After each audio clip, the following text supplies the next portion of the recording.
Hello students, how are you all? How are you doing? Well, भाई last day हमने projectile motion के कुछ basics देखे थे। उसमें हमने प्रोजेक्टाइल मोशन क्या होता है ये देखा था। ग्राउंड से प्रोजेक्टाइल निकला, ग्राउंड पे जाके गिर रहा है, तो उसमें हमने देखा था कि ग्राउंड से प्रोजेक्टाइल जाके ग्राउंड पे अगर गिर रहा है तो यहाँ से ग्राउंड तक के डिस्टेंस को रेंज कहा गया था। रेंज ये पूरे डिस्टेंस को, मैक्सिमम हाइट को h कहा गया था, और ग्राउंड से निकल के ग्राउंड तक आने को टाइम ऑफ फ्लाइट कहा गया था। क्योंकि भाई ग्राउंड से निकल के ग्राउंड पे आने तक का जो टाइम है तब तक वो हवा में फ्लाई कर रहा है, तो उसको टाइम ऑफ फ्लाइट कहा गया। तो इसमें हमने फॉर्मूले देखे थे, याद आ रहे होंगे तुमको। टाइम ऑफ फ्लाइट का फॉर्मूला क्या आया था? 2u sin theta by g, है ना। उसके बाद r का फॉर्मूला था रेंज का, ये 2 को हमने आगे थीटा के साथ लेके गए तो u के ऊपर से जा रहा तो u square sign 2 theta by g। और फाइनली मैक्सिमम हाइट का फॉर्मूला आया था, क्या आया था? u square sine square theta by 2g। इसको याद कैसे करना, इसको याद कैसे रखना, इसका ट्रिक भी मैंने लास्ट वीडियो में बताया था, एंडिंग में वीडियो के, वो देखे जरूर। अगर तुम इन फॉर्मूले को भूलते हो, तुमको अगर दिक्कत आती है इन फॉर्मूले के साथ कि 2 थीटा था या नहीं था, स्क्वायर था या नहीं था, 2g था या नहीं था, तो लास्ट वीडियो में मैंने उसकी ट्रिक बताया है इन तीनों फॉर्मूले को कैसे याद रखना। वो एक बार देख ले तो भाई मिस्टेक्स नहीं होंगे, फॉर्मूले भूलने की प्रॉब्लम नहीं होगी। अब थोड़ा सा इसको और हम एक्सटेंड करते हैं इसके डिस्कशन को। इसमें ना ये रेंज का जो फॉर्मूला है u square sign 2 theta by g, इसमें थोड़ा ध्यान दे। अगर मुझे ये जो रेंज है वो मैक्सिमम चाहिए और मैं वेलोसिटी से भेज रहा हूं, प्रोजेक्टाइल को भेज रहा हूं u वेलोसिटी से। अब वेलोसिटी फिक्स है, फिक्स, u को मैं चेंज नहीं कर सकता। इफ u इज फिक्स, अगर u मैं ज्यादा रख दूंगा तो वो ज्यादा दूर तक जाएगा, r बढ़ जाएगा। u जितना बढ़ाऊंगा उतना r बढ़ेगा डेफिनेटली u न्यूमरेटर में। u को मुझे फिक्स करना है, u को, और g भी फिक्स रहता है, ये कांस्टेंट रहता 9.8 या 10 हम लेते। तो जैसा जैसा थीटा चेंज हो रहा वैसा वैसा r चेंज हो रहा है। तो किस थीटा के लिए रेंज मैक्सिमम आता? अगर u को हमने चेंज नहीं किया, u फिक्स रखा, मतलब मान लो u है 10 मीटर प्रति सेकंड, तो 10 मीटर प्रति सेकंड से एक जन 10 डिग्री से भेज रहा है, यहाँ पे एंगल 10 है। एक जन 50 डिग्री से भेज रहा है, एक जन 80 डिग्री से भेज रहा है, तो सबसे ज्यादा दूर कौन सा डिग्री वाला भेजेगा? सबकी स्पीड सेम है, u को हमने फिक्स रखा। एक बच्चा है 10 डिग्री से भेज रहा है, इसका एंगल बड़ा कम है छोटे वाले का, फिर थोड़ा बड़ा लड़का है उसका एंगल 50 डिग्री है, एक का 60 डिग्री है, और हमको ऐसा पूछा कि किस एंगल से फेंके तो मैक्सिमम आर मिलता है, मैक्सिमम दूर जाके वो बॉल गिरता है। लेकिन हमको u को सबको सेम रखना है, तो u अगर फिक्स होगा तो किस एंगल को हमको मैक्सिमम मिलेगा? तो ये r मैक्स मिलने के लिए हमको साइन, बाकी सब तो फिक्स है ना u और g, साइन 2 थीटा को मैक्सिमम होना पड़ेगा। साइन 2 थीटा, साइन की मैक्सिमम वैल्यू 1 आती है। 1 कब आती है? जब साइन का एंगल 2 थीटा कितना हो? 90 डिग्री। क्या गेस कर सकते हो कि इससे तुमको थीटा कितना मिलने वाला है? 45 डिग्री। तो ये बहुत ही सिंपल सा हमको रिजल्ट मिलता है। ये रिजल्ट ये कहता है कि अगर तुमको एक स्पीड से किसी बॉल को फेंकना है, प्रोजेक्टाइल को फेंकना है, और उस स्पीड से ही फेंकना है, लेकिन तुम अलग अलग एंगल से भेज सकते हो, तो किस एंगल से तुमने उस प्रोजेक्टाइल को या बॉल को थ्रो करना चाहिए, किस एंगल से, ताकि वो सबसे ज्यादा दूर जाए, तो उसका आंसर है 45 डिग्री। ये बहुत ही इजीली प्रूव हो रहा है जो मैंने बताया, क्योंकि रेंज का फॉर्मूला, रेंज मतलब हॉरिजॉन्टल डिस्टेंस का formula u square sin 2 theta by u को तो तुमको चेंज नहीं करना है, u तो फिक्स है, उसने जितना दिया उतना, सिर्फ तुमको एंगल चेंज करना है। तो ये एंगल इतना ले ताकि साइन मैक्सिमम हो, साइन मैक्सिमम हुआ तो रेंज में मैक्सिमम होगा, क्योंकि साइन न्यूमरेटर में है। तो साइन मैक्सिमम 1 होता है, कब होता है? जब उसका एंगल 90 हो। उसका एंगल तो अब यहाँ पे थीटा नहीं है, 2 थीटा है, तो 2 थीटा 90 लिए तो थीटा क्या हो रहा है? 45 डिग्री। तो ये बहुत इजी सवाल था, तो इस बात को याद रखे। अगर तुमको पता नहीं होगा तो इसको कभी ना भूले यहाँ से आगे, कि भाई u को अगर कांस्टेंट पकड़ा जाए और अलग अलग एंगल से प्रोजेक्टाइल को प्रोजेक्ट किया जाए तो किस एंगल के लिए हमको रेंज मैक्सिमम मिलता है? तो उसका आंसर है 45 डिग्रीज। वेल, इस पे एक बड़ा बहुत ही जबरदस्त सवाल जो मुझे बहुत पसंद आया था, वो सवाल ये था, जनरली ये सवाल मैं जो बोल रहा हूँ अभी बता रहा हूँ, ये जेई का प्रिपरेशन करने वाले या एडवांस लेवल तक जाने वाले स्टूडेंट्स ने इस पे थोड़ा सा ध्यान दे। एक सवाल इस पे ऐसा आया एक बार एग्जाम में, फिजिक्स के ओलंपियाड एग्जाम में ये सवाल आया था और काफी बेहतरीन सवाल है, बहुत जबरदस्त सवाल है। उसमें उसने ऐसे पूछा था कि ये जो u है वो फिक्स है, जैसे थोड़ी देर पहले था कि u मान लो 10 मीटर प्रति सेकंड है। अब तुमको किस एंगल से ये फेंकना है ताकि ये पाथ मैक्सिमम आए, पाथ, रेंज नहीं, मतलब ज्यादा दूर नहीं फेंकना है, ये पाथ पाथ पाथ, मतलब ये जो कर्व दिख रहा है ना, कर्व, ट्रेजेक्टरी का कर्व, इस पाथ की लेंथ, मतलब ये पेरीमीटर जा दिया है, perimeter, path should be maximum, range maximum नहीं। रेंज मैक्सिमम आया तो एंगल क्या होना चाहिए 45। अगर एक वेलोसिटी दी उसी से तुमको फेंकना है अलग अलग एंगल से और रेंज मैक्सिमम चाहिए तो एंगल क्या आना चाहिए 45 को अभी हमने देखा। उसने पूछा पाथ मैक्सिमम आना चाहिए तो क्या होना चाहिए पाथ मैक्सिमम। तो बहुत ही बेहतरीन सवाल, बहुत जबरदस्त सवाल और पूरा मैथमेटिकल सवाल, पूरा इंटीग्रेशन से सॉल्व होता। तो इसको ट्राई करके देखे, जो भी जेई लेवल में प्रिपेयर कर रहे हैं, जेई एडवांस तक जाना चाह रहे हैं, वो थोड़ा इस प्रॉब्लम को ट्राई करें। नहीं समझा तो मुझे पर्सनली बोले, मैं इसका सॉल्यूशन तुमको एक्सप्लेन करता हूं। लेकिन पाथ मैक्सिमम हो इसका कम से कम आंसर याद रख सकते हैं ना, प्रॉब्लम नहीं भी सॉल्व करने आया तो भाई जिनको ये सवाल गलती से भी अगर आ गया, वैसे नीट में आने के तो चांसेस नहीं, बट जेई में वगैरह जेई एडवांस में आ गया तो इसका आंसर कम से कम याद रखो, अराउंड 56 डिग्रीज इसका आंसर आता है, 56 डिग्री का। 56 डिग्री से अगर हम भेजेंगे तो ये जो पाथ है वो हमको मैक्सिमम मिलेगा। 56 डिग्री को रेंज शायद नहीं मिलेगा मैक्सिमम, बट पाथ ये जो पाथ ट्रेस हो रहा है वो मैक्सिमम मिलता है। So that was also very good question. और प्रोजेक्टाइल का मुझे सबसे ज्यादा पसंद आया वाला यही सवाल था, इसको ट्राई करें, बट जिनका मैथ्स नहीं है वो इसको ट्राई ना करें। वेल, अब और एक बात जो बड़ी इंपॉर्टेंट है प्रोजेक्टाइल पे, जो तुमको मुझे बतानी है, वो ये है कि इसमें देखो ये रेंज का फॉर्मूला जो u square sign 2 theta by g आ रहा है, g। क्या ऐसे हो सकता कि एक वेलोसिटी है u जो कि मान लो फिक्स है, फिर से हम ले लेंगे उसको 10 मीटर प्रति सेकंड, एक ने ना एक θ1 एंगल से इसको थ्रो किया, θ1, और किसी दूसरे ने इसको θ2 एंगल से फेंका, तो θ2 वाले का भी एंड पॉइंट रेंज जितना आ रहा है θ1 वाले का भी रेंज उतना ही आ रहा है। ऐसे हो सकता है? अगर ऐसा हो रहा है तो इस θ1 और θ2 में रिलेशन क्या है, ये एक बड़ा बेसिक सवाल है और इसको भी थोड़ा सा याद रखें। क्या बोल रहा है,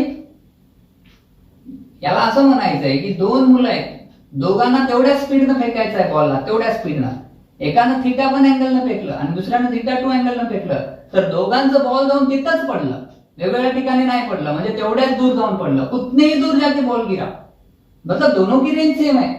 तो θ1 और θ2 में रिलेशन क्या है, तो चलो कम से कम ऐसा कह सकते हैं ना, r1 इक्वल टू r2, दोनों की रेंज सेम है तो r1 इक्वल टू क्या बोल सकते हैं r2। r1 का formula u square sign 2 theta by g, r2 का u स्क्वायर, इसकी और इसकी वेलोसिटी अलग अलग नहीं है इसलिए इसका u और इसका u हम सेम लेंगे, u square sign 2 theta, but दोनों का एंगल सेम अलग अलग है तो इसका θ1 लेंगे, इसका θ2 लेंगे, by g, u square got cancel, g got cancel, तो क्या मिल रहा है भाई साइन 2 θ1 इक्वल टू साइन 2 θ2 मिल रहा है। तो क्या दोनों का साइन साइन को कैंसिल करें, 2 को कैंसिल कर दे तो θ1 इक्वल टू θ2 आ रहा है, सही है, मतलब दोनों का एंगल सेम होगा तो वहीं पे जाके गिरेंगे क्योंकि स्पीड तो दोनों की सेम है ही है। तो अब कैसे सॉल्व करें, दूसरा क्या एंगल है जो ये सेटिस्फाई कर सकता है। तो ना भाई एक बात याद रखें कि ट्रिग्नोमेट्री एक चीज सिखाती कि साइन ऑफ थीटा बराबर sine of pi minus theta आता है। क्या बात कर रहे हैं, हाँ, sine of theta sine of pi minus theta आता है, मतलब अगर यहाँ का एंगल और यहाँ के एंगल में 180 का दोनों के एंगल की एडिशन, ये पाई माइनस थीटा की और ये थीटा की एडिशन अगर देखें 180 आ रही है ना, पाई माइनस थीटा में थीटा ऐड करें तो 180 आ रहा है, तो ये एंगल का साइन और उस एंगल का साइन भी क्या आता है, सेम आता है। अब ये एंगल का साइन और इस एंगल का साइन भी सेम आ रहा है, मतलब ये दो एंगल की एडिशन भी क्या आनी चाहिए, 180। मतलब 2θ1 प्लस 2θ2 आना चाहिए 180, इसको हम पाई बोलेंगे। तो 2 से डिवाइड करें तो θ1 प्लस θ2 कितना आना चाहिए, π/2। अच्छा, इसका मतलब अगर मैं θ1 को 10 लूं, π/2 को 90 लिखूं, तो θ2 कितना आएगा बताओ, 80। अच्छा, θ1 को अगर मैं 20 लूं, θ2 को क्या ले लूं, 70। यस, तो ये आ जाएगा 90 डिग्री। अगर θ1 को मैं 60 रखूं तो θ2 ले सकता 30, ताकि दोनों की एडिशन आ रही है 90। अच्छा, इसका मतलब और एक रिजल्ट हमको ये मिल रहा है कि दो स्टूडेंट है और दो स्टूडेंट को बोला हमने कि भाई ये बॉल को फेंको, इधर फेंको बॉल को, और क्या करो, सेम वेलोसिटी से फेंको, 10 मीटर प्रति सेकंड या कुछ भी एक वेलोसिटी बोल दी, 20 मीटर प्रति सेकंड, दोनों को 20 से ही फेंकना है। लेकिन इसको बोला कि तू अलग एंगल से फेंक, नीचे से फेंक, और तू ऊपर वाले एंगल से फेंक, दोनों का एंगल अलग है, लेकिन दोनों का बॉल जाके वहीं पे गिरना चाहिए, मतलब दोनों की रेंज सेम आनी चाहिए। तो बताओ कि उनके दोनों में से एक का एंगल पता होगा तो दूसरे का एंगल हम क्विकली बता सकते हैं। कैसे? एक का एंगल अगर 10 होगा तो दूसरे का एंगल 80 होगा, क्योंकि दोनों के एंगल की एडिशन क्या आनी चाहिए, 90। ये इसका मैथ्स बता रहा है, ये इसका कैलकुलेशन बता रहा है। तो रखेंगे इस बात को भी यार, ये बहुत इंपॉर्टेंट रिजल्ट है कि रेंज दोनों की सेम आ सकती, दोनों की वेलोसिटी सेम हो तो कब, जब दोनों के एंगल की एडिशन क्या होनी चाहिए, 90। So this is also very important result that you remember। याद रखे, बहुत जरूरत पड़ती बहुत सारे प्रॉब्लम सॉल्व करने में। क्या बोल रहा हूं मैं, दोनों की रेंज सेम है, दोनों की वेलोसिटी सेम है, दोनों का एंगल अलग है, ऐसा हो सकता क्या, हाँ बिल्कुल हो सकता। तब क्या होता, दोनों की एंगल की एडिशन 90 आती, बस कुछ नहीं होता। मतलब दोनों में से किसी एक का एंगल हमको दिया तो हम दूसरे का एंगल कैलकुलेट कर सकते हैं। मतलब एक का एंगल 30 होगा तो दूसरे का 60, एक का 50 होगा तो दूसरे का 40, क्योंकि 50 प्लस 40 90, 60 प्लस 30 90 आता है। तो ये एक बात थोड़ा सा याद रखें। चलो इसी पे अब मैं थोड़ा सा और आगे एक तुमको सवाल पूछता हूँ। देखो ये भी बड़ा पॉपुलर सवाल है, प्रोजेक्टाइल में इसको बताया जाता है हर बार कि यही सवाल मैं ले रहा हूँ। एक को ना θ1 से भेजा, दूसरे को θ2 से भेजा, दोनों की रेंज सेम है, r1 इक्वल टू r2 है, और इस रेंज को मैं मान लो कह देता हूँ r1 और r2 जो रेंज सेम है, इस रेंज को कहता हूँ r। तो अब तुमको ये सवाल पूछा जाता कि मान लो पहले वाले ने θ1 से फेंका ना, तब उसकी मैक्सिमम हाइट इतनी आ रही है h1, लेकिन दूसरे वाले की मैक्सिमम हाइट तो थोड़ा ज्यादा आ रही है, उसने बड़े एंगल से फेंका h2। तो तुमको ये पूछते, सवाल में ये पूछा जाता कि ये जो तुम कह रहे हो रेंज तो सेम है दोनों की, पर दोनों की हाइट अलग अलग है। एक की हाइट मैक्सिमम हाइट h1 है, दूसरे की मैक्सिमम हाइट h2 है। तो इस कैपिटल R में दोनों की रेंज में और h1 और h2 में रिलेशन क्या होगा, तो एक ऑप्शन ऐसा रहता है इसका 2 रूट ऑफ h1 h2, दूसरा रहता 3 root of h1 h2, C ले लेंगे 4 रूट ऑफ h1 h2 और D ले लेंगे रूट ऑफ 4 h1 h2। अब इसको कैसे सॉल्व करें यार, कैसे सॉल्व करें, कौन सा ऑप्शन करेक्ट आएगा इसका, तो चलो देखते हैं। इसमें ना सबसे पहले तो मैं R का फॉर्मूला लिख लेता हूँ। R का फॉर्मूला क्या है बताओ जरा मुझे, रेंज का, टाइम पीरियड का, फिर रेंज का और हाइट का, तीनों फॉर्मूले हमारे पास। रेंज का फॉर्मूला है देखो u square sine 2θ by g, है ना, u square sine 2θ by g। Well h1 का फॉर्मूला क्या आएगा, h1 हाइट का फॉर्मूला, हाइट का u square sine square theta, क्योंकि पहले वाले का एंगल θ1 है तो इसको मैं θ1 ले लूंगा, divided by 2g, right, u square sine square θ1 by 2g। h2 क्या आएगा बताओ, h2 u square sine square θ2 by g, right. अब ध्यान दो, क्या इस θ2 को मैं 90 माइनस θ1 लिख सकता, या अगर इसका एंगल थीटा है तो इसके एंगल को मैं 90 माइनस थीटा लिख सकता क्या? क्यों? क्योंकि दोनों के एंगल की एडिशन कितनी आ रही है? 90। इसका अगर 10 होगा तो उसका 80 होगा। क्यों क्यों क्यों? क्योंकि सवाल ने पहले ही कहा कि दोनों की हाइट अलग है लेकिन दोनों की क्या सेम है? रेंज। और दोनों के एंगल अलग अलग होंगे, तो एक का एंगल अगर मैंने 10 लिया तो दूसरे का 90 माइनस 10 80 लेना पड़ेगा। तो मान लो मैंने इसका एंगल अगर 10 लिया, सॉरी थीटा लिया, तो उसका एंगल मुझे क्या लेना पड़ेगा? 90 माइनस थीटा। तो ये H2 क्या बन रहा है जरा देखो, u स्क्वायर। दोनों का u सेम दिया क्योंकि वो तो सवाल ने कहा कि दोनों की वेलोसिटी क्या है? सेम है। तभी तो हम कहते हैं ना दोनों की वेलोसिटी सेम है, दोनों की रेंज सेम है, तो दोनों के एंगल का रिलेशन क्या आता? दोनों के एंगल की एडिशन 90 आती है। मतलब एक का एंगल थीटा होगा तो दूसरे का 90 माइनस थीटा होगा। तो ये साइन ऑफ 90 माइनस थीटा को हम cos थीटा लिख सकते हैं। Sine of 90 minus theta trigonometry का बेसिक रूल। तो cos थीटा अगर मैंने लिखा तो उसका स्क्वायर है, तो ये cos स्क्वायर थीटा बाय 0 हो गया। तो H1 और H2 मुझे मिल गया। देखो, तो मान लो अगर मैं इस H1 और H2 का प्रोडक्ट करूं, H1 into H2, तो क्या होगा बताओ? ये u स्क्वायर और u स्क्वायर बन जाएगा u raise to 4 sine square theta cos square theta, sine square theta cos square theta divided by, और यहाँ पे नीचे 2g 4g।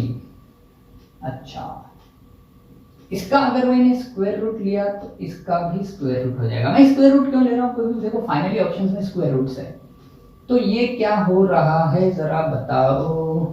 u raise to 4 का स्क्वायर रूट आएगा u square, sine square cos square का आएगा sine theta cos theta divided bye 4g का आएगा 2g 4g का स्क्वायर होता है, तो 4g के स्क्वायर का स्क्वायर रूट आएगा 2g, है ना? वेल फाइनली मुझे ना रूट H1 H2 को किसमें लाना है? R में। क्योंकि सवाल ने क्या पूछा कि रेंज क्या है, रेंज कितनी है? ये ऑप्शन करेक्ट है, बी है, सी है, क्या है? सब में H1 H2 है, तो मैंने H1 H2 का प्रोडक्ट निकाल लिया रूट के अंदर, तो मुझे इतना मिल रहा। बट मुझे रेंज लाना है और रेंज का फॉर्मूला इधर है, देखो u स्क्वायर sin 2 थीटा। तो यार इसमें तो sin थीटा cos थीटा आ रहा, इसमें sin 2 थीटा आ रहा, sin 2 थीटा। क्या हम sin 2 थीटा को लिख सकते u square 2 sin theta cos theta? तो यहाँ पे 2 ले लेंगे, sin theta cos theta by g आ रहा है। अब मुझे ये बताओ कि यहाँ पे है रूट H1 H2 की वैल्यू इतनी और हमारे रेंज की वैल्यू इतनी, तो ये रूट H1 H2 को किससे मल्टीप्लाई करें तो इतना आने वाला है। ये नीचे का 2 कट होना चाहिए, यहाँ पे 2 नहीं है, और ऊपर 2 आना चाहिए। तो क्या मैं इस रूट H1 H2 को 2 से मल्टीप्लाई करूं? 2 से मल्टीप्लाई करूं तो 2 कट जाएगा, तो ऊपर 2 नहीं आएगा। क्या 4 से मल्टीप्लाई करूं? 4 से, 4/2 2 आता है। यस 4 से मल्टीप्लाई करें तो ये सॉल्व हो रहा है। तो if I multiply this by 4, यहाँ पे 4 आ जाएगा बाहर, यहाँ पे 4 आएगा तो 2/4 2 आ जाएगा। तो देखो ये 2u square sin theta cos theta, 2u square sin theta cos theta by g, ये r का फॉर्मूला, ये 4 रूट H1 H2 का। तो ये दोनों मैच हो गए, इसका मतलब कौन सा ऑप्शन करेक्ट आ रहा है? सी। तो ये भी एक बात याद रखे, इसका सॉल्यूशन भी दिमाग में रखे, खुद ट्राई करके देखे। क्या बोला देखो, दोन मुलं आहेत, दोघांची इनिशियल स्पीड सेम आहे u, दोघांची रेंज पण सेम आहे, तिथंच जाऊन दोघांचा बॉल पडायला आहे। एकाचा अँगल θ1 एकाचा अँगल θ2। आता तो अँगल त्यांनी दिला नाही, अँगल नक्कीच वेगवेगळा असेल, पण जी रेंज आहे ती सेम आहे, पण दोघांची हाईट वेगवेगळी आहे H1 आणि H2। तर या रेंजचा formula in terms of H1 आणि H2 काय येतो असं त्यांनी विचारलंय।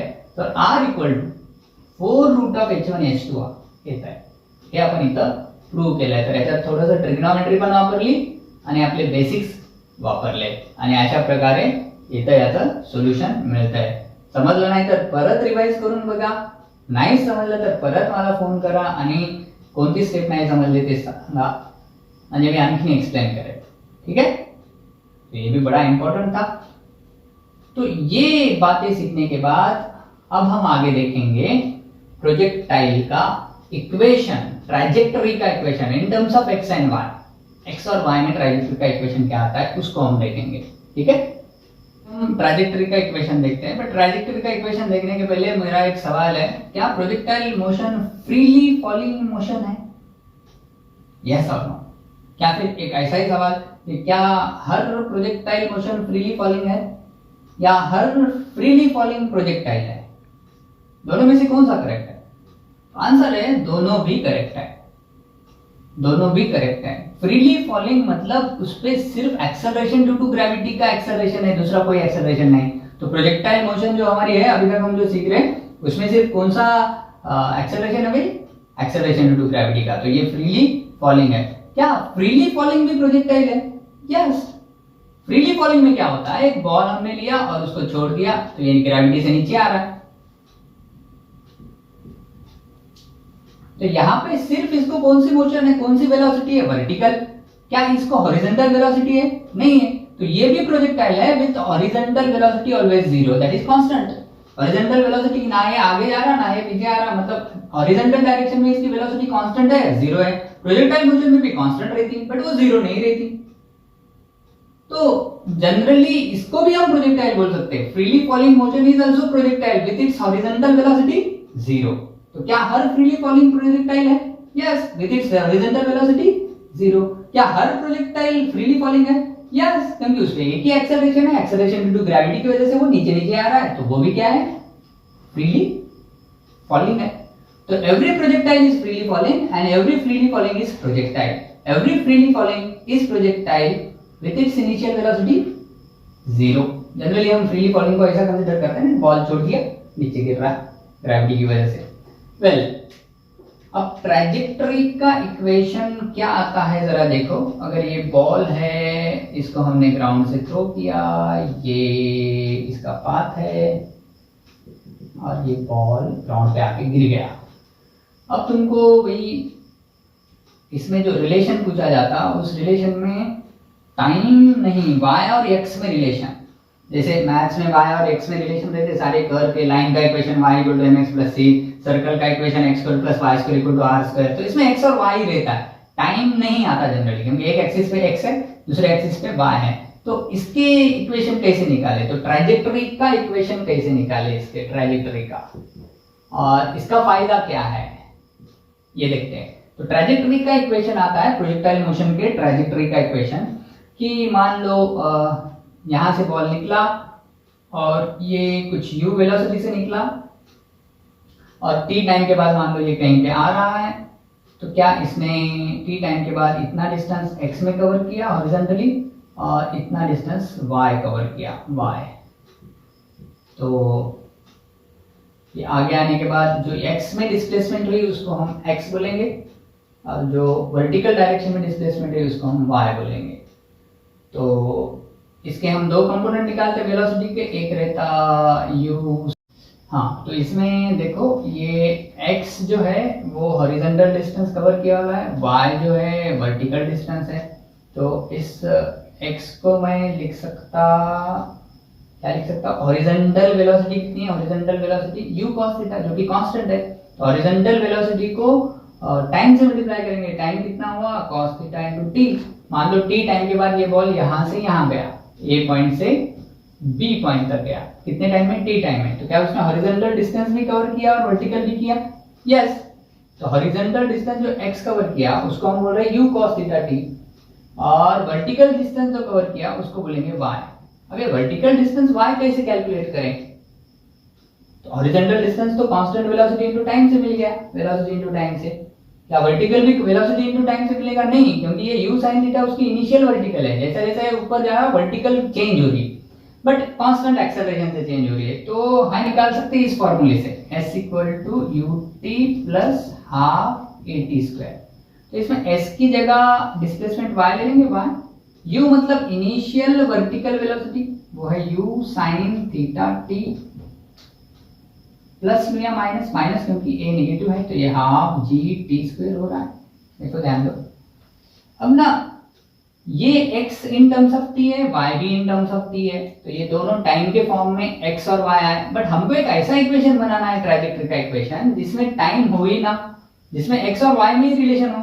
जैसे लाइन का इक्वेशन y = mx + c रहता, सर्कल का इक्वेशन x² + y² = कुछ 25 या r² रहता। तो वैसे यहाँ पे इस x और y में इक्वेशन बनाना है जिसमें टाइम का फॉर्मूला ना हो या टाइम की टर्म ना हो, t ना हो। तो कैसे करें, तो टाइम को एलिमिनेट कैसे करें और x और y का एक इक्वेशन कैसे बनाए। तो इस इक्वेशन से ना यहां से हम t की वैल्यू निकालेंगे। इस t की, क्या ये t की value x by u cos theta आ रही है, यस। और ये जो t की वैल्यू मिली, ये t की वैल्यू इसमें रख देंगे, तो ये y बराबर क्या बनेगा, देखो u sin theta t, t की जगह क्या लिख सकता है, x by u cos theta minus half g, और t की वैल्यू फिर से x by u cos theta, मतलब x by u cos theta का स्क्वायर, t का स्क्वायर मतलब x by u cos theta का स्क्वायर, तो ये स्क्वायर स्क्वायर स्क्वायर ऐसा ले लूं।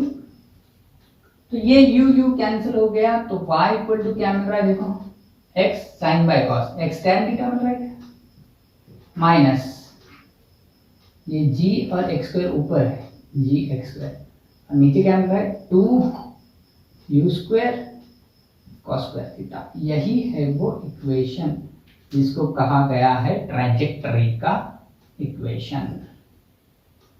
क्या है, x tan theta minus gx square 2u square cos square theta. इस cos स्क्वायर को ऊपर लेके गए तो sec स्क्वायर भी लिख सकते हैं, कोई इश्यू नहीं। तो ये बहुत ही इंपॉर्टेंट इक्वेशन मिला, x tan theta minus gx square by 2u square cos square theta. इसमें ना अगर हम इस x tan थीटा को कॉमन बाहर ले लें, मतलब x tan थीटा से मल्टीप्लाई करेंगे बाहर और अंदर डिवाइड करेंगे, तो ना हमको एक बहुत इंपॉर्टेंट इक्वेशन मिलता है। ध्यान से देखो क्या है वो। इस इक्वेशन को मैं फिर से ऐसे लिखता हूं, y equal to x tan theta से मैंने मल्टीप्लाई किया, तो ये जो अंदर की टर्म है ये दोनों को x tan थीटा से डिवाइड करता हूं, तो ये x tan थीटा को x tan थीटा से डिवाइड करें तो 1 मिल जाएगा, माइनस ये gx स्क्वायर डिवाइडेड बाय क्या है 2u square cos square theta. x tan theta से मुझे डिवाइड करना है, मतलब यहाँ पे दूसरी टर्म को डिवीजन में x tan थीटा लिखना है, तो यहाँ पे लिख देता हूं x tan थीटा।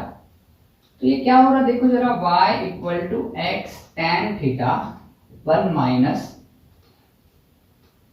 भाई ये sorry x tan theta, x x cancel हो गया, x और x स्क्वायर। अच्छा तो ये क्या बच रहा है, ऊपर x बच रहा है, नीचे क्या बच रहा है u square tan theta 2u square cos square theta. tan theta को लिख सकते हैं sin theta by cos theta, तो ये cos स्क्वायर और cos भी कट गया, तो y इक्वल टू क्या आ रहा है x tan theta 1 minus x divided by, अच्छा यहाँ पे g भी है, सॉरी ये g क्या आ रहा है, ये u स्क्वायर 2 sin थीटा और एक cos theta. 2 sin theta cos theta को क्या लिख सकते हैं, 2 sin थीटा cos थीटा, अरे वो तो वही sin 2 थीटा होता है मैथ से। और ये ऊपर का g जो है, ऊपर g है ना, ये g यहाँ पे g, इस g को मैं नीचे लाता हूँ, तो देखो जरा ध्यान दो, u square sin 2 theta by g, u square sin 2 theta by g क्या फॉर्मूला है, टाइम पीरियड का, यहाँ से यहाँ तक आने का टाइम ऑफ फ्लाइट का फॉर्मूला है, नहीं 2u sin theta by g है। ये क्या है, ये रेंज का फॉर्मूला है, मतलब मैं इसको कट करके r लिख सकता, तो ये फॉर्मूला मुझे मिल गया। तो भाई ये फॉर्मूला कब यूज करें, जब तुमको हॉरिजॉन्टल डिस्प्लेसमेंट दी x और टोटल डिस्प्लेसमेंट दी टोटल रेंज दी r, और किस एंगल से प्रोजेक्ट किया ये दिया गया, एंगल दिया। मतलब ऐसा सवाल हो सकता है कि एक स्टूडेंट ने एक बॉल को फेंका, तो भाई बॉल जाके गिर रहा है 20 मीटर दूरी पे और एंगल है उसका 60 डिग्री, मतलब ये थीटा दे दिया तुमको, एंगल दे दिया, और कितने दूरी पे जाके गिर रहा है 20 मीटर, मतलब रेंज दे दिया। तो ये बताओ कि जब वो बॉल आगे गया 5 मीटर दूरी पे, मतलब x दे दिया, जब वो बॉल गया 5 मीटर दूरी पे तो तब वो कितना ऊपर था, कितना ऊपर था, इसे निकाल सकते हैं, y x tan थीटा, देखो x दिया उसने 5 मीटर आगे गया बॉल, थीटा दिया 60 डिग्री से फेंका, थीटा भी दिया, x दिया, r कितना जाके बॉल जाके गिर रहा है 20 मीटर पे, तो r भी दिया। तो ऐसे जब सवाल रहते तब ये बहुत हमारी मदद करता है इस तरीके के सवाल में। देखो इसमें इनिशियल वेलोसिटी नहीं दी, सिर्फ ये दिया कि बॉल ज्यादा से ज्यादा कितना जा रहा 20, और अभी ड्यूरिंग इट्स मोशन कितना गया 5 पे, तब उसकी हाइट क्या थी, तब उसकी हाइट क्या थी, अगर उसका हमको एंगल दिया गया तो इससे बहुत ही अच्छे तरीके से हम प्रॉब्लम क्विकली सॉल्व कर सकते हैं। तो इस फॉर्मूले को एक तुम याद रखो, और ये फॉर्मूला भी। अब ये फॉर्मूले में देखो जनरली अगर मैं tan थीटा या बाकी x वाली टर्म को छोड़ के बाकी सब कांस्टेंट है ना, एंगल फिक्स है, थीटा और ये फिक्स है, तो ये इक्वेशन कुछ ऐसा आ रहा है, हाँ y इक्वल टू ax, अगर ये tan थीटा को a पकड़ लूँ ax और माइनस ये बाकी सब कांस्टेंट है x स्क्वायर के साथ, उसको b पकड़ूं तो ये bx स्क्वायर हो रहा है। तो मैथ्स क्या कहता है कि मैथ्स ये कहता है कि अगर ऐसा इक्वेशन है x square plus bx plus c, मतलब ये क्वाड्रेटिक इक्वेशन है, क्वाड्रेटिक, तो ऐसे क्वाड्रेटिक इक्वेशन पैराबोला को रिप्रेजेंट करता है, ऐसा मैथमेटिक्स कहता है। इसका मतलब हमारे इस इक्वेशन में अगर हम देखें प्रोजेक्टाइल मोशन के, तो इसमें x वाली टर्म नहीं दिख रही, x स्क्वायर वाली भी दिख रही, सिर्फ ये c वाली टर्म नहीं दिख रही, y equal to ax square plus bx plus c में ये c वाली टर्म नहीं दिख रही, तब भी हम इसको पैराबोला ही कहेंगे। लेकिन जब c वाली टर्म नहीं दिखती ना, c वाली, तब ये ना ओरिजिन में से जाता, मतलब x 0 ले लिए और y 0 ले लिए, x कोऑर्डिनेट 0 y कोऑर्डिनेट 0, मतलब ओरिजिन में से जा रहा है ये पैराबोला, ऐसा इसका मीनिंग होता है। एनीवे उससे कुछ हमको ज्यादा लेना देना नहीं है, बट ये एक बात जरूर इसमें क्लियर हो रही है कि ये इक्वेशन कैसा हो रहा है, ये पाथ कैसा हो रहा है, पैराबोला का। मैथमेटिकली ये इक्वेशन पैराबोला का रहता है, सिर्फ c को हटा, इसमें c नहीं है ना अपने, इसमें देखो x वाली टर्म आई, x स्क्वायर वाली टर्म आई, प्लस c वाली जिसमें x भी नहीं है x स्क्वायर भी नहीं है, वैसी टर्म नहीं, चलो कोई फर्क नहीं पड़ता, पर x स्क्वायर और x वाली टर्म आई, तो x square plus bx plus c में c वाली टर्म नहीं है, तब भी हम इसको क्या इक्वेशन बोल सकते हैं, पैराबोला का। तो यहाँ से प्रूव हो रहा कि every projectile motion is parabolic motion. अगर उसकी कुछ कांस्टेंट वेलोसिटी है, उससे आगे जा रहा है और एक्सेलरेशन ड्यू टू ग्रेविटी से नीचे गिर रहा है, तो डेफिनेटली ऐसी प्रोजेक्टाइल मोशन को हम कौन सी मोशन बोल सकते हैं, या कौन सा पाथ वो ट्रेस कर रही है, पैराबोलिक पाथ ट्रेस कर रही है, यहाँ पे प्रूव हो रहा। बट यहाँ पे हमको एक नए इक्वेशन, नए फॉर्मूले सीखने मिले, क्या है वो बताओ, y equal to x tan theta minus gx square divided by 2u square cos square theta, और दूसरा एक formula equal to x tan थीटा in bracket 1 minus x by r। तो ये दो फॉर्मूले को याद रखें, ठीक है। वेल अभी ऐसे वाले सवाल देखते हैं जिसमें ना हम किसी टॉप ऑफ द बिल्डिंग से प्रोजेक्टाइल को थ्रो कर रहे हैं। ये बिल्डिंग है, टॉप ऑफ द बिल्डिंग से मान लो हमने, किसी स्टूडेंट ने यहाँ से बॉल को थ्रो किया, तो बॉल को थ्रो करते वक्त तो मान लो हॉरिजॉन्टल वेलोसिटी दे रहा है, हॉरिजॉन्टल, ऐसा भी हो सकता है कि वो ऐसे इंक्लाइन वेलोसिटी दे, तो ये प्रोजेक्टाइल ऐसे ही आके जमीन पे गिर जाए फाइनली, ऐसा हो सकता है। बट अभी हम पहली केस कौन सी देख रहे हैं, हॉरिजॉन्टल वाली, हॉरिजॉन्टल। तो मान लो इसको हॉरिजॉन्टल वेलोसिटी दी, हॉरिजॉन्टल वेलोसिटी u दी, मान लो ये हमको दिया सवाल में, तो ये बॉल ऐसे u से सामने नहीं जाएगा, ग्रेविटी इसको नीचे खींचेगी, तो ये ऐसे पाथ ट्रेस करेगा और यहाँ आके गिर जाएगा, है ना। अब हमको अगर इस सवाल ने मान लो ये हाइट दी h, बिल्डिंग की हाइट दी, तो ये कितने दूर जाके गिर रहा है, ऐसा सवाल पूछ सकते हैं बेसिकली। तो ये बहुत आसान सवाल है। इसमें क्या करें, मैंने कहा था कि अगर फॉर्मूले याद नहीं रहे तो दो तरीके से सॉल्व करो, एक है हॉरिजॉन्टल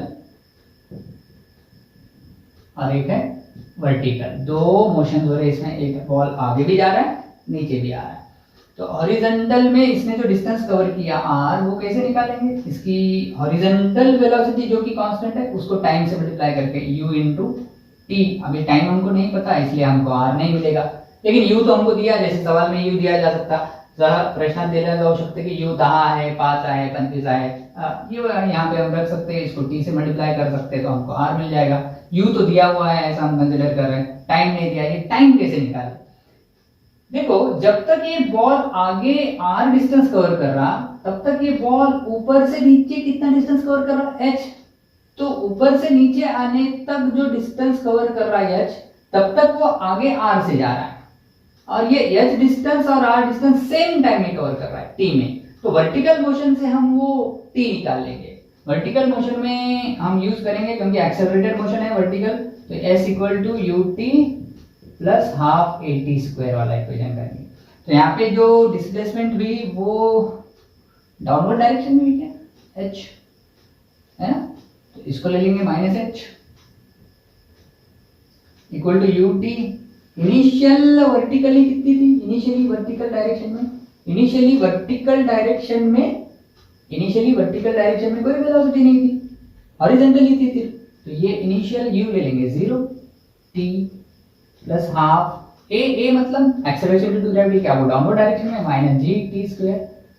तो ये अगर माइनस माइनस ये 0 प्लस को कट करता हूं तो ये 2 इधर आएगा, तो ये 2h होगा, माइनस माइनस कट जाएगा और ये g नीचे आएगा, तो ये मिल रहा है तुमको t स्क्वायर। तो t कितना मिल रहा है, रूट ऑफ 2h/। ये मिले वाला टी इसमें रख दो, तो क्या तुमको रेंज मिल गई? यस। तो इस फॉर्मूले से तुम, अगर तुम या तो तुम फॉर्मूला याद रखो या इस टेक्निक से सॉल्व करो कि भाई हॉरिजॉन्टल डायरेक्शन की वेलोसिटी दी गई शुरुआत में इसको, तो ये कितने दूर जाके गिरेगा अगर h हाइट के बिल्डिंग से इसको फेंका गया, तो इस फॉर्मूले से हम इसको कैलकुलेट कर सकते हैं। या फिर ये फॉर्मूला कैसे आया इसका भी मैंने डेरिवेशन बताया। इसमें एक तुमको ऐसे भी सवाल पूछा जा सकता कि जब ये नीचे गिर रहा है ग्राउंड पे, तब इसकी फाइनल वेलोसिटी कितनी होगी? फाइनल वेलोसिटी जब ये ग्राउंड पे गिर रहा है तब इसकी फाइनल वेलोसिटी कितनी होगी? तो जब ये ग्राउंड पे गिर रहा ना, तो ये इस डायरेक्शन में गिर रहा, याद रखें। तो यहाँ पे ये फाइनल वेलोसिटी है इसकी यू नेट, पर क्या ये यू नेट दो वेलोसिटी से बने वाली होगी? यस। कौन सी? एक यू हॉरिजॉन्टल, या हॉरिजॉन्टल यू ही क्यों ले रहा हूं मैं? क्योंकि भाई हॉरिजॉन्टल इसमें चेंज नहीं होती, शुरुआत में जो यू थी वो हॉरिजॉन्टल एंड तक रहेगी। वर्टिकल होगी मान लो यू वाई, तो तुम्हारा यू नेट जो है वो होगा यू इन हॉरिजॉन्टल डायरेक्शन, इसको मैं आई कैप ले लूंगा, और यू वाई इन y की डायरेक्शन, बट ये डाउनवर्ड है तो minus you I J cap ले लेंगे। ये तुम्हारी नेट वेलोसिटी हो रही है ना। अब u तो इनिशियली दे दिया गया हमको कितना है वो, बट यू वाई कैसे निकाले? यू आई मतलब final velocity at this point, वो कैसे निकाले यार? वो कैसे निकाले? हाँ, वो इससे निकाल सकते हैं, v square equal to u square plus 2as। v मतलब फाइनल वर्टिकल, और ये मैं सब वर्टिकल में देखने वाला। फाइनल वर्टिकल कितनी है? वी वाई का स्क्वायर। इनिशियल वर्टिकल, शुरुआत में वर्टिकल कुछ भी नहीं थी, 0 2a जी माइनस जी लेता हूं, s डिस्प्लेसमेंट डाउनवर्ड डायरेक्शन में कितनी हुई?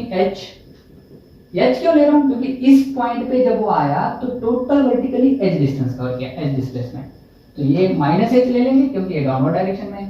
तो क्या वी वाई का स्क्वायर मिल गया 2gh? यस। तो ये वी वाई की जगह हम क्या लिख सकते हैं? 2gh। तो यू नेट फाइनल वेलोसिटी यहाँ पे जो उसकी होगी वो हो रही u net equal to u, इसको हम ux भी बोल सकते हैं, यहाँ पे ux बोलेंगे तो ये ux i cap minus u y कितनी आ रही है? 2gh j cap. तो इस तरीके से हम यहाँ की इसकी फाइनल वेलोसिटी निकाल सकते हैं। फाइनल वेलोसिटी मिली तो फाइनल काइनेटिक एनर्जी भी मिल जाएगी यहाँ की इसकी।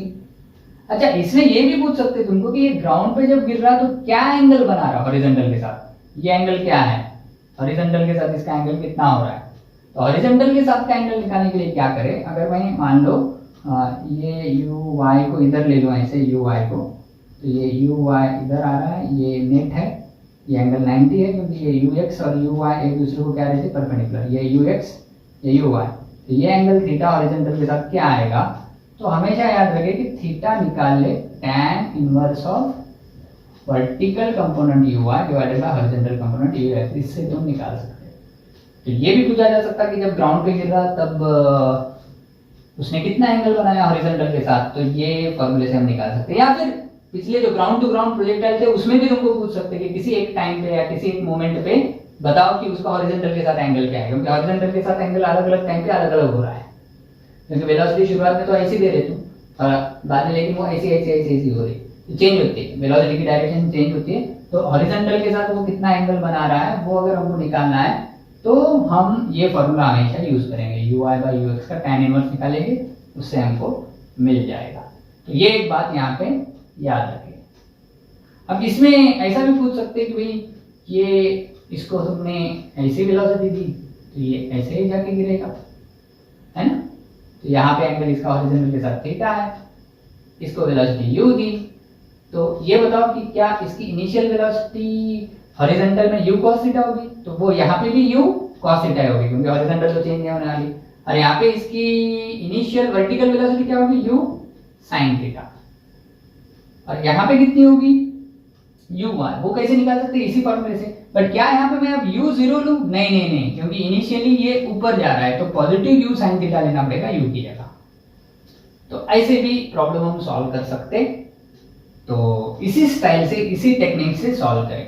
क्या करना पड़ रहा है, यू के दो कंपोनेंट बनाने पड़ रहे हैं, you cos theta, you sin theta. Initial vertical you sin theta, initial horizontal you cos। क्या ये इनिशियल हॉरिजॉन्टल हर जगह सेम होगी? यस, क्योंकि प्रोजेक्टाइल में हॉरिजॉन्टल क्या होती है? कांस्टेंट। और इनिशियल और फाइनल केसेस को कंपेयर करें और ये फॉर्मूला अप्लाई करें तो फाइनल यहाँ का हमको वर्टिकल मिल जाता। तो इस तरीके से हम इसके कोई भी प्रॉब्लम सॉल्व कर सकते हैं। तो ये थोड़ा सा एक बार रिवाइज करके वीडियो फिर से देख ले, इस तरीके के हो या इनिशियली हॉरिजॉन्टल हो, ये दोनों प्रॉब्लम उनको सॉल्व करने आ जाएंगे आसानी से। ठीक है, अभी आपको स्क्रीन पे एक दिख रहा होगा क्वेश्चन, जो कि इजी क्वेश्चन है, ज्यादा टफ नहीं है। जो ये कह रहा है कि एक प्रोजेक्टाइल है जो इनिशियली कुछ वेलोसिटी u से इसको थ्रो किया गया और u से थ्रो किया गया, बट इसका हॉरिजॉन्टल के साथ जो एंगल है वो एंगल है 2 थीटा, मतलब ये एंगल है 2 थीटा। तो ये अब बॉल आगे जा रहा है, आगे जा रहा है, आगे जा रहा है, तो यहां पे आने के बाद कुछ देर के बाद इसने अब एंगल, इसकी जो फाइनल यहाँ पे जो वेलोसिटी होगी, इसने अब एंगल हॉरिजॉन्टल के साथ 2 थीटा नहीं थीटा बनाया। तो यहाँ पे इसकी वेलोसिटी क्या होगी, ऐसा इसने सवाल पूछा। Initially it is making an angle of 2 theta and initial velocity is u. Then its question is what will be its velocity when it is making an angle of theta with the horizontal. तब velocity क्या होगी, क्योंकि ये u velocity है, वो velocity u change हो रही है। अच्छा, तो यहाँ पे जो v होगी वो क्या होगी? अच्छा, यहाँ पे मान लो वेलोसिटी v है और शुरुआत में u है, तो एक बात तो क्लियर है कि प्रोजेक्टाइल मोशन में हॉरिजॉन्टल वेलोसिटी चेंज होती क्या? नहीं। तो यहाँ की हॉरिजॉन्टल वेलोसिटी क्या होगी? यहाँ का एंगल 2 थीटा है तो u cos 2 थीटा होगी, और यहाँ की हॉरिजॉन्टल वेलोसिटी क्या होगी? v cos थीटा होगी, है ना? क्योंकि हॉरिजॉन्टल वेलोसिटी चेंज नहीं होती है, तो हॉरिजॉन्टल तो सेम रहती है, हॉरिजॉन्टल वेलोसिटी तो सेम रहती है, हॉरिजॉन्टल वेलोसिटी कांस्टेंट रहती है। तो ये u cos 2 थीटा किसके इतना आएगा? v cos थीटा कितना आएगा? और इसने हमको क्या पूछा? v कितना आता है ये पूछा। तो v कैसे निकाले? तो ये v बन जाएगा u cos 2 theta by cos theta, u cos 2 theta. अब ऐसा तो ऑप्शन एक भी नहीं दिख रहा है, यही आंसर होना चाहिए था, बट उसने कुछ cos 2 cos theta minus sec theta वगैरह ऐसा कुछ तो दिया। तो cos को ऊपर लेके गए तो u cos 2 theta into sec theta हो जाएगा। यार क्या करें, तो यहाँ पे ना थोड़ा सा मैथमेटिक्स का एक फॉर्मूला यूज करना पड़ता है। cos 2 थीटा का एक फॉर्मूला है, जो तुमको नहीं पता होगा तो ये प्रॉब्लम सॉल्व करने नहीं आएगा। cos 2 थीटा का एक फॉर्मूला है 2 cos square theta minus 1 divided by cos theta. अब देखो ये 2 cos स्क्वायर को cos से डिवाइड करे तो 2 cos थीटा आता है, और ये माइनस 1 को cos से डिवाइड करे तो sec थीटा आता है। तो देख लो ये कौन से ऑप्शन में, ये जिस ऑप्शन में है वो ऑप्शन सही होगा। ठीक है, सी देखो नेक्स्ट क्वेश्चन स्क्रीन पे आपको दिख रहा होगा। 2 particles are simultaneously projected in opposite direction horizontally. Horizontally मतलब हॉरिजॉन्टल डायरेक्शन में किसी हाइट से इनको थ्रो कर रहे हैं ना, from a given point in a space where gravity g is uniform. दोनों तरफ ग्रेविटी सेम है, और एक पार्टिकल की वेलोसिटी u1 है इनिशियल और एक की u2 है। दोनों को अलग अलग वेलोसिटी से फेंका, मतलब एक जरा जोर से फेंका होगा, एक स्लो फेंका होगा, है ना? तो हो सकता है कि एक ज्यादा नीचे चला जाए, एक उतना नीचे ना जाए। If u1 and u2 be their initial speed, then the time t after which their velocities are mutually perpendicular। तो कितने टाइम के बाद उनकी जो फाइनल वेलोसिटी आने वाली है वो एक दूसरे को परपेंडिकुलर है, ऐसा सवाल है। देखो ध्यान से, देखो देखो क्या कह रहा है कि मान लो ये यहाँ हाइट से ना 2 प्रोजेक्टाइल को फेंके, एक नहीं है, 2 प्रोजेक्टाइल है, मैंने 2 बॉल निकाले। इसको एक वेलोसिटी दी u1, इसको वेलोसिटी दी u2। तो ये u1 अगर ज्यादा होगा तो ये शायद ज्यादा नीचे आ जाएगा, है ना ऐसा, और ये उतना नीचे नहीं आएगा, यहाँ पे आ गया। फाइनली दोनों ग्राउंड पे आके गिरने वाले होंगे मान लो, लेकिन कुछ टाइम t के बाद ये u1 ज्यादा होगा तो ये थोड़ा ज्यादा नीचे आ जाएगा, ये u2 छोटा होगा तो यहाँ पे आएगा। तो यहाँ पे आने के बाद ये बॉल की वेलोसिटी की डायरेक्शन ऐसी होगी टेंजेंशियली, और इसकी ऐसी होगी। तो इसको मैं अगर v1 बोलूं और इसको v2 बोलूं, तो ये v1 की डायरेक्शन और v2 की डायरेक्शन, मान लो ये v1 है और ये v2 है, तो ये दोनों में एंगल कितना है 90। मतलब अगर मैं इनको अगर ऐसे प्रोजेक्ट करूं, ये लाइन को, ये वेक्टर की लाइन को ऐसे इधर ले जाऊं और इसको इधर ले जाऊं, तो इन दोनों में एंगल 90 डिग्री होने वाला है। तो कितने टाइम के बाद भाई इन दोनों में, क्योंकि थोड़ी देर पहले अगर ये बॉल अगर ऊपर था तो इसकी वेलोसिटी थोड़ी इधर की डायरेक्शन में आएगी, ये थोड़ा उस टाइम ऐसा होगा, तो दोनों में एंगल 90 नहीं आएगा। तो एक स्पेसिफिक टाइम है, एक फिक्स टाइम है, जब ये बॉल यहाँ आएगा, ये बॉल यहाँ आएगा, इसकी डायरेक्शन ऐसी होगी, इसकी डायरेक्शन ऐसी होगी, और वो उन दो डायरेक्शन में एंगल जो होगा वो 90 होगा। तो कितने टाइम के बाद ये ऐसा हो रहा है, ऐसा इसने पूछा। बहुत बढ़िया सवाल है, बहुत अच्छा सवाल है। तो कैसे इसको सॉल्व करें? तो भाई फाइनल वेलोसिटी जो यहाँ की v1 होगी, क्या ये v1 वेलोसिटी में दो कंपोनेंट होंगे, एक हॉरिजॉन्टल एक वर्टिकल? यस। और हॉरिजॉन्टल कंपोनेंट इसका u1 ही होगा। व्हाई? क्योंकि हॉरिजॉन्टल वेलोसिटी प्रोजेक्टाइल मोशन में कांस्टेंट रहती। अच्छा, ये कितनी आएगी? ये वर्टिकल वाली इससे सॉल्व कर सकते हैं। देखो v square equal to u square plus 2as या माइनस 2gs, या बट इसमें हमको ना टाइम चाहिए, टाइम, तो वही टाइम तो नहीं पता टाइम। तो ये हॉरिजॉन्टल वर्टिकल वाला कंपोनेंट कैसे निकाले? t टाइम के बाद यहाँ की वेलोसिटी क्या होगी? तो टाइम आना चाहिए, तो इसमें तो टाइम आ रहा नहीं, v square equal to u square equal to 2as में। तो टाइम वाला ये इक्वेशन यूज कर सकते हैं, v equal to u plus at. तो इसमें ये वर्टिकल वेलोसिटी v1 ले सकते हैं ना, v1 कितनी होगी? इनिशियल वर्टिकल कितनी थी? इनिशियल जब ये हॉरिजॉन्टली दोनों को फेंका जा रहा, तो इनिशियल वर्टिकल दोनों की 0 है, तो ये u0 ले लेंगे। g क्या ले सकते हैं? माइनस g, क्योंकि दोनों डायरेक्शन में a t की जगह। और कितने टाइम में आया? ये t टाइम में आया। अच्छा, जब ये t टाइम में इतना आ गया है, उतने ही टाइम में ये इतना पीछे चला गया, मतलब नीचे आ गया, तो यहां पे ले लेंगे t। तो क्या हमको यहाँ पे v1 बार वेक्टर मिल गया, इसकी वेलोसिटी का वेक्टर मिल गया। यस, कितना आ रहा है बताओ?